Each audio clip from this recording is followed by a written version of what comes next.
It was Halloween on the island of Sodor, and everyone was getting ready for the evening festivities. At the end of Thomas's branch line, there was to be a big Halloween party for the children, with pumpkin carving, a costume contest, and even a haunted house for some scary fun. Everyone was excited. Bertie, however, was not in a great mood. He and Caroline were stuck at an intersection waiting for her herd of sheep to cross. Come on! I've got a schedule to keep! Suddenly, Bertie looked at Caroline, who looked rather nervous. Sheep aren't that scary, Caroline. What's gotten you so quiet? I never liked stopping here, she whimpered. What do you mean? Asked Bertie. That old abandoned house. I've heard tales it's haunted. Across the road, there was an old house that stood above a hill. Oh, I see. My owness has said that the ghost who once lived in that house comes out on Halloween night, she shivered. Pah! Don't be silly, Caroline. There's no such thing as ghost. Caroline felt hurt. She didn't think it was silly. Finally, the sheep finished crossing, and the two vehicles could leave. Bertie started with a roar to make up for lost time, but as he left, he noticed how creepy the house actually was. Bertie began having second thoughts. What if the house is haunted? What if the ghost does come out tonight? What if the ghost is after me? Bertie's thoughts began to run wild, thinking about ghosts. As Halloween rolled in, Bertie continued his usual runs. However, things began to seem a little more spooky around the island. Bertie couldn't get Caroline's story out of his head. To make matters worse, there were lots and lots of dressed-up children at each stop. They began to make Bertie feel even more nervous. Thomas was at the Farquhar station when Bertie pulled in. There were even more children at the platform. Bertie was concerned. Psst, Thomas, why are there so many children? Shouldn't they be out trick-or-treating? Why are you whispering? I'm just asking. Well, silly, they're all dressed up for the haunted house party that you're taking them to. A haunted house? It's just a Halloween party. There's nothing to worry about. Come on, boy. It's on our usual route. Nothing out of the ordinary.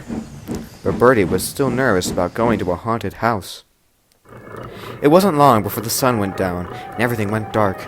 Bertie knew his route again goes past the haunted house he and Caroline saw earlier. He was nervous and becoming quite distracted with his thoughts. If I don't look at the house, I won't see the ghost. If I don't look at the house, I won't see the ghost. Earlier that evening, a local farmer was taking some scarecrows to the Halloween party as a part of the decorations. On his way, the trailer hit a bump, and a scarecrow fell out onto the road, unbeknownst to the farmer. And after the sun had gone down, the scarecrow was still on the road, ahead of Bertie. Bertie quietly drove down the lane. The children were singing and laughing. Bertie wished they wouldn't. I just want to get back to my shed. I've had enough of this Halloween. We're almost to the party. Then we can have a rest. Bertie could see the old house. He tried not to look at it, out of the fear of seeing the ghost. But as he hurried down the road, he saw something worse. Ah! Bertie's driver swerved. Bertie ran out over the road and crashed through the fence. He rumbled over the grass and crashed right into the front door of the old house.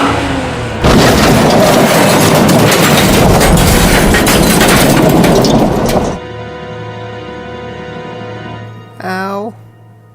Luckily, no one was hurt, but Bertie's face was stuck inside the old abandoned house, while everyone else remained outside. You okay, old boy? I'm fine, but I'm not opening my eyes. I don't want to see the ghost. There is no ghost, silly. I'm going to call for help and get these passengers taken care of.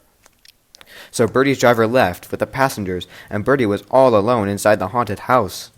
There's no such thing as ghost. There's no such thing as ghost. Ah! What was that? Never mind. I don't want to know. Bertie spent most of the night sitting with his eyes closed inside the house. After a long time, he didn't hear any scary sounds. He opened one eye, then another. There wasn't anything scary, just an old empty house. Well, this isn't so bad, just as long as a ghost doesn't show up. Bertie waited for the rest of the night and didn't see a single ghost in his Halloween adventure. Bertie was relieved.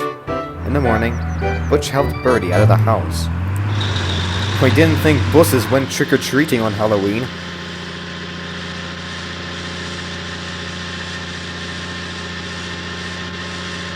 Once back on the road, Bertie was getting ready to be towed away when Caroline pulled up. How was your night in the haunted house? It wasn't that bad. I didn't see a single ghost. But it was Halloween! The ghost only comes out on Halloween! Looks like the story was all stuff and nonsense. Or maybe you just scared them off when you barged in. Well, maybe so, but I don't think that haunted house is anything to be afraid of anymore. Of course not. It's not Halloween anymore. The ghost won't come back until next year. And Caroline cheerfully tooted it away. Silly old car. There's no such thing as ghosts. And even if there was, they're probably more afraid of you barging in and haunting their house again. The two vehicles laughed together as Butch towed Bertie to the repair yard.